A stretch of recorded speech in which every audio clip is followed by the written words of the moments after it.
The television has the power to filter the reality of our world. Most Americans still get their news through this medium. At the same time, reality TV shows blanket the channels. Donald Trump, in many ways, has produced his life story through the television. Donald Trump is very aware of production and very aware of cameras. So what happens when a reality TV star becomes the president of the United States? It looks very much like a reality star performing the role of President of the United States as opposed to the President of the United States. Is he approaching the presidency as an entertainer? Yeah, because I don't think he can think of things in any other way. Our show tonight is about how Donald Trump produced a performance, one that unfolded on TV screens across America, and how it won him the biggest role of his life, the President of the United States. He literally, right now as president, is the executive producer of a reality show. Welcome to The Trump Show.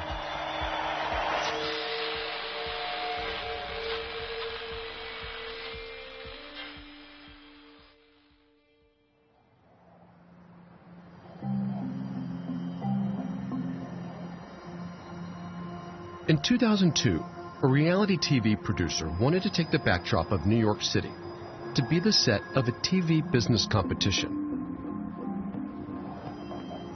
This producer, Mark Burnett, already had one hit reality show, Survivor. Now he needed a host for this new idea. Maybe it should involve a businessman, and who's a larger-than-life businessman figure? Well, it's Donald Trump. Burnett saw something in him that was convertible to television. Long before Trump solidified his TV persona, he had made himself a tabloid personality in New York. He was sort of a has-been. He was not someone, and continues not to be someone, that people in New York business circles take seriously.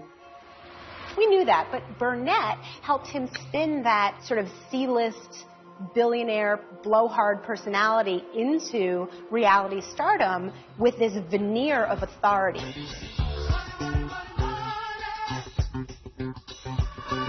The opening to the very first Apprentice show in 2004 set the stage for Trump's on-screen image. One of the crucial things that you do, either in developing a reality show or in producing a reality show, is credibility, is the word. The question that a network always asks is, why does this person deserve a TV show? The entire point of the opening of The Apprentice is, this is a guy with a narrative. About 13 years ago, I was seriously in trouble. This is a guy who has been tested. But I fought back, and I won, bigly. And who has won. And because he was tested by life and won, if he tells you you're fired, he's earned that right to tell you that you're fired. I've mastered the art of the deal. The premise was simple. So-called ordinary people vying for a chance to be Trump's apprentice. The life of Donald Trump was spun into an image of the American dream, even though at times the show falsely presented Trump's business success. Every week, this man was in viewers' living rooms being presented as the epitome of wealth and success and authority. And we can't underestimate the intimacy that brings. Jennifer Posner, a media critic, wrote a book in 2010 about reality TV, The Apprentice, that in part discussed how The Apprentice built this image of Trump. Trump learned at Mark Burnett's feet how to craft narratives to be entirely flattering of himself, of his brand, of his company's brand. I used my brain, I used my negotiating skills, and I worked it all out. The Apprentice earned big ratings in its first year, about 20 million viewers. Donald Trump was both the star of the show and an executive producer. He was accepted and famous in a way outside of New York City that he never would have been accepted and admired here. Brandy, you're fired. He looks at all the contestants, and we see his gold-encrusted penthouse, and he says, If you're really successful, you'll all live just like this.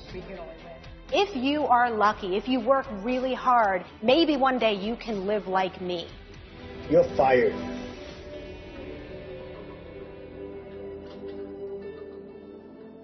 This piece of myth-making is a crucial element that allowed the show to succeed. The fact that it leaves out why he almost went broke. It's over. Don't you think it's over? The fact that it makes up how successful he is, not a coincidence, right? Because if it was honest about who he was and what his situation was, the show wouldn't have succeeded.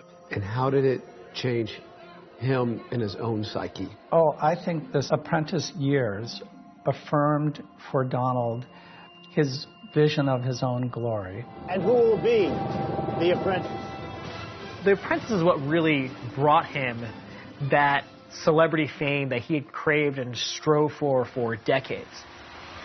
Remember, he used The Apprentice and he used his business side as early and as often as possible and combined the two to say, this is why I should be president. Today, New York City, for Americans and tourists alike, is still associated with Trump's brand. And even while over time, Apprentice viewership dwindled, Trump's no-nonsense business image had already become ingrained in many people's minds. And when you watched The Apprentice, what did you take away from Trump's brand, like what he represented? The best, decisive, good leader. Just everything he's showing now. Knows how to run a business, and he's trying to run our country like a business. We needed something different. You're a winner or a loser, and that's how life is. You watch videos of Donald Trump in the 80s, and while he certainly had his outsized personality, he wasn't nearly the same guy that he is now. I think one of the things that's changed is he spent a lot of years on The Apprentice and on reality TV. She should go?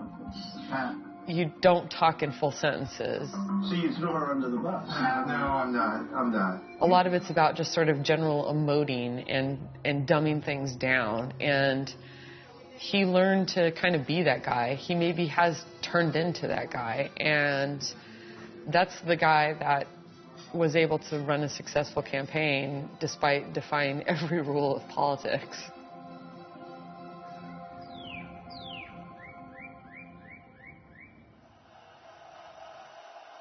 Television had given Donald Trump a connection to a wider American audience. It now gave him an opportunity to bring reality TV production into his political campaign.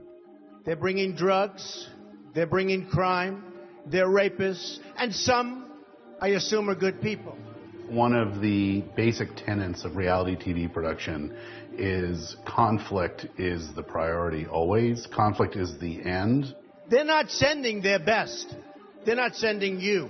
They're not sending you. The hair pulling, the overthrowing of the table, the throwing of the chair, that is the accomplishment, right? So if you've gotten to that point, you've achieved something. Hillary Clinton and her campaign of 2008 started the birther controversy. Trump also has learned from reality TV that the more outrage you generate, the more eyeballs you capture for advertisers.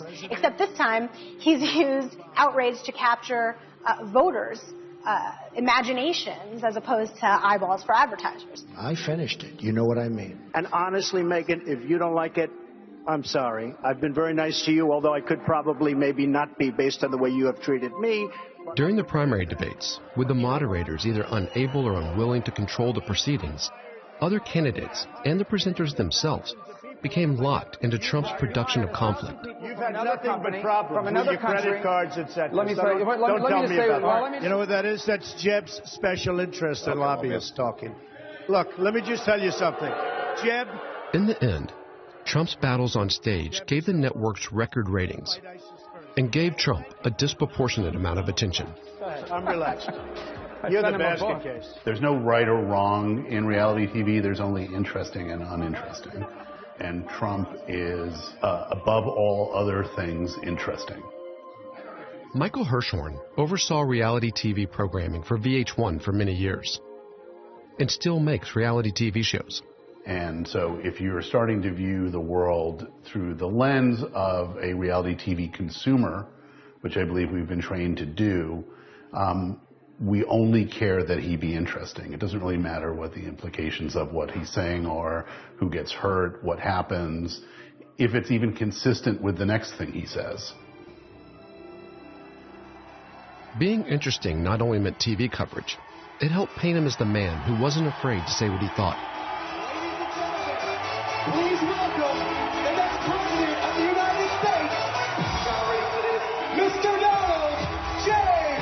Trump. What was it about the Trump brand that made you think he'd be a good president?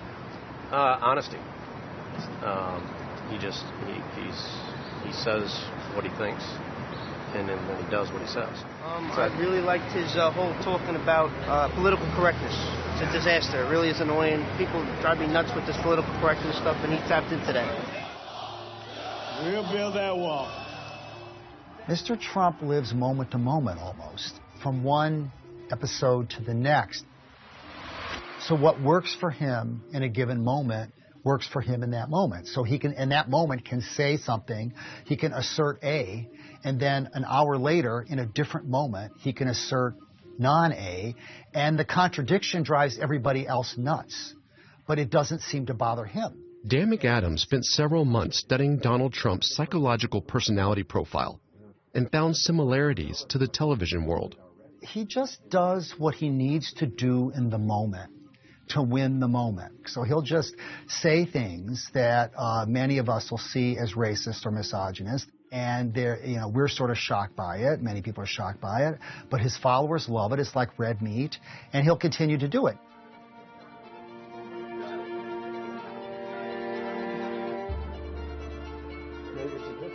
Trump's need to win and deploying reality TV tactics to do so could not have been more clear than in October 2016.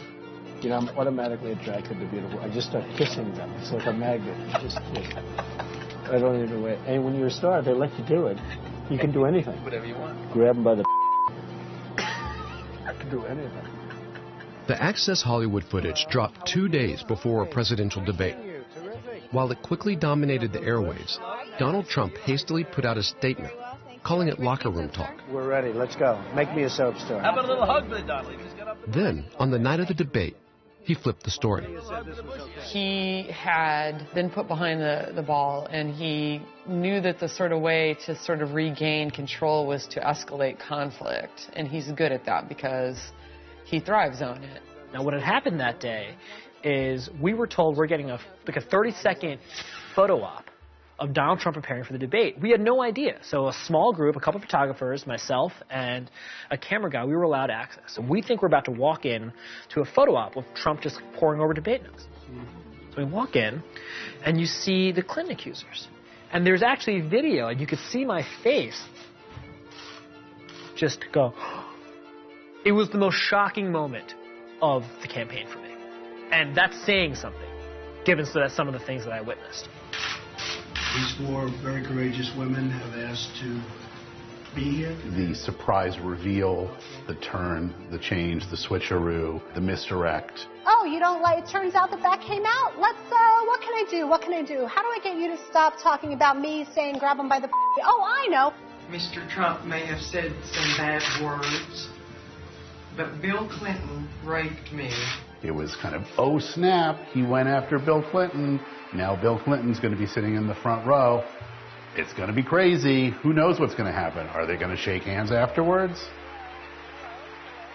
The night of the debate, moderators repeatedly pressed Donald Trump for answers on the videotape.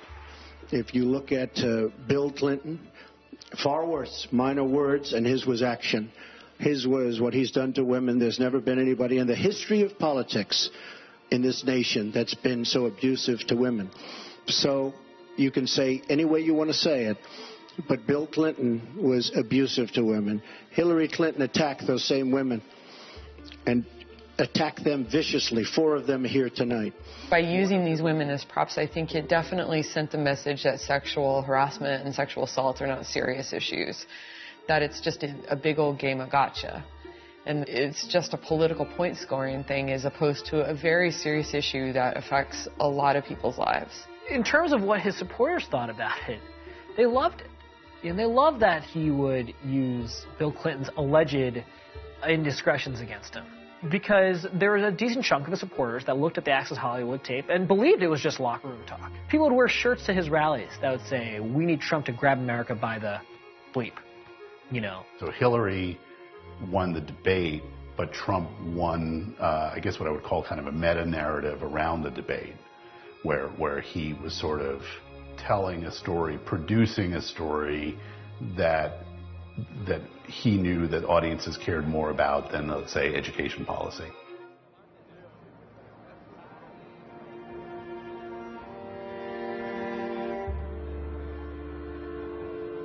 In the end, it was Donald Trump's performance that won out.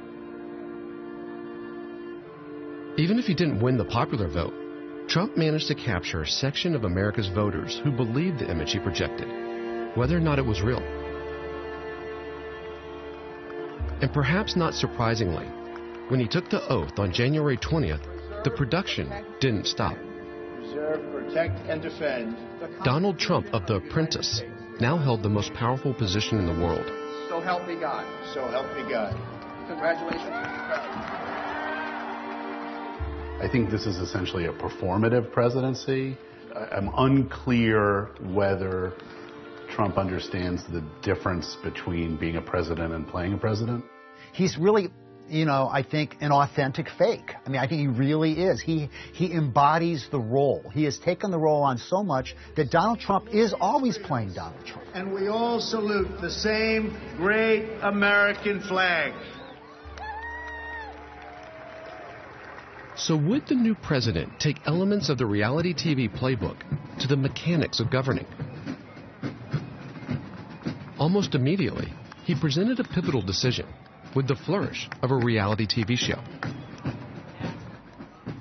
He tweeted this morning, "I will be making my Supreme Court pick on Thursday of next week." He basically forced cable news to start covering the way he was picking the SCOTUS nominee to a final top three. The way that entertainment television would cover the next episode of The Apprentice. CNN caught up with one of his two top contenders, Judge Thomas Hardiman, on his way to Washington, stopping to gas up in Bedford, Pennsylvania. One of the potential justice nominees gets gas at a gas station and some CNN camera is there following him like it's to catch a predator. Can I ask about your trip to D.C.? Are you the potential Supreme Court pick? He'd announced that he was going to have a press conference about the Supreme Court nomination. A big decision that I've made, a very big decision on the United States Supreme Court. And he says, I'm going to announce the Supreme Court nominee tomorrow on primetime TV. Tomorrow night at the White House, from the White House. Network and cable news coverage largely went along with it, providing countdowns to Trump's announcement and teasing viewers that Trump could change his mind at the last minute. Is Trump going to do something crazy? Maybe. President Trump could choose Judge Hardiman. Is he going to humiliate this other guy, Hardiman? Wouldn't that be fascinating? So this is all an extraordinary measure, we're told through officials, to keep the selection private. Thank you. And so really anything can happen between now and tonight. Judge Neil Gorsuch of the United States Supreme Court. I've never heard of these people. I don't know anything about them, and I'm not going to pay any attention to them after they're nominated. But right now, this is fun. Who's going to get the rose? So was that a surprise? Was it?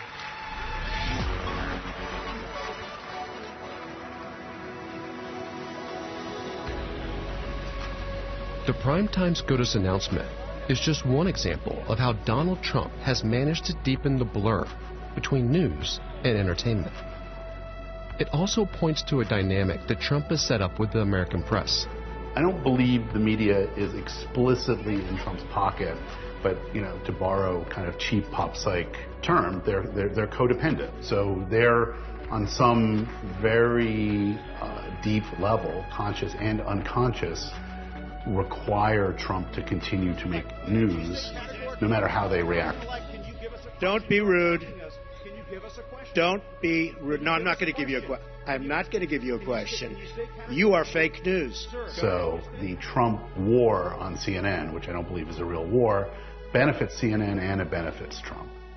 At a time when cable viewership had diminished, Donald Trump's drama seems to have brought viewers back to the screen.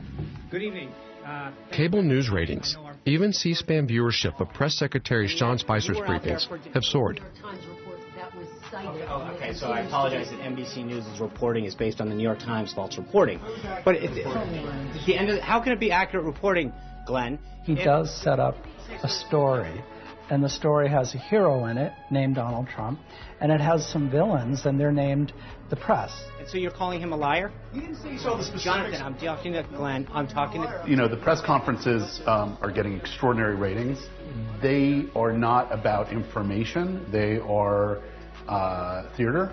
The press has become so dishonest that if we don't talk about it, we are doing a tremendous disservice to the American people. Tremendous disservice. We have to talk about it. I mean, where are we when we've got a leader of a country saying that I'm just going to ignore the New York Times and CNN because all they do is create fake news, and I'm going to speak directly to you through my Twitter account and in this press conference. I'm making this presentation directly to the American people. And so people are watching to see who will win today's battle. Will the press squeal? Will they fight back? Will they be savvy? Mr. President Trump! President Trump! Mr. President! Mr. President! President Trump! Mr. President! Where are you from? BBC. Okay. Here's another beauty. But it's not Donald Trump alone.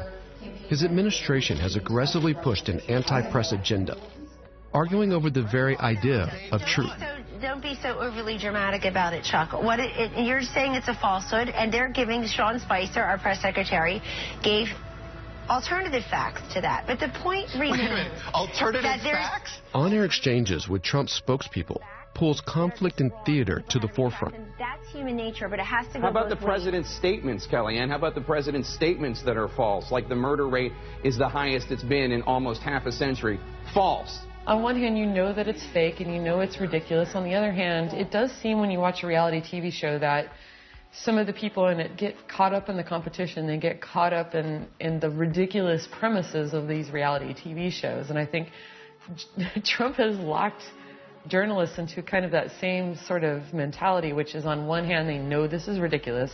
On the other hand, they can't stop feeding the beast. No, stop doing that. I'm just asking That's a question. Are you saying that you don't trust the media? Because just a moment ago, excuse me. No. If the press is reporting, well, Donald Trump didn't tell the truth about X, Y, and Z, and you like him, what's easier for you? To change your mind about the man you gave your vote, or is it easier for you to conclude that the press is somehow the bad guy? Press is making him out something he's not. So he can just communicate directly with the American people himself. And he will. So, which is cool. He knows what he's going to say, and he's very clear about what he's going to say. And that, I think the media, he has them eating out of his hand. He's kind of methodically taking the basic foundations, the basic interactions that our government is built on and turning them into kind of a gong show. Hirschhorn says this show keeps Donald Trump on the air. But does it also chip away at a shared reality between the people of the U.S. and their president? The fact that Trump is running our politics as if it's a reality show is not the same as it being one. In real life, Donald Trump and his administration are pushing for policies like the travel ban. You do agree there are bad people out there, right? They're not everybody that's like you. You have some bad people out there. Funding cuts to social programs and the reversal of environmental protections. We have a very, very impressive group here to celebrate the start of a new era in American energy and production. These are policies that could have a profound impact on some of the most vulnerable communities in the U.S. and the world. I keep waiting for Donald Trump to embrace the fact that he is president of a real country. I guess they like what we're about to sign. He's yet to do this. I don't see that he's understanding that in real life he is going to determine the course of history. Even in the face of historic unpopularity, Donald Trump insists that his administration is running smoothly. So what happens when the President of the United States refuses to acknowledge a shared reality with the majority of its citizens? The fact that Trump is not able to make a distinction between make-believe and reality is very scary. The really scary thing is what happens if a significant number of Americans join him in entering that kind of, make-believe world. And then I think it's not really clear that there's a way back. because we're living now in a country. It's not only that we disagree, but that we all each have our own set of facts. And when that becomes kind of decentered so fundamentally, we're not really a country anymore.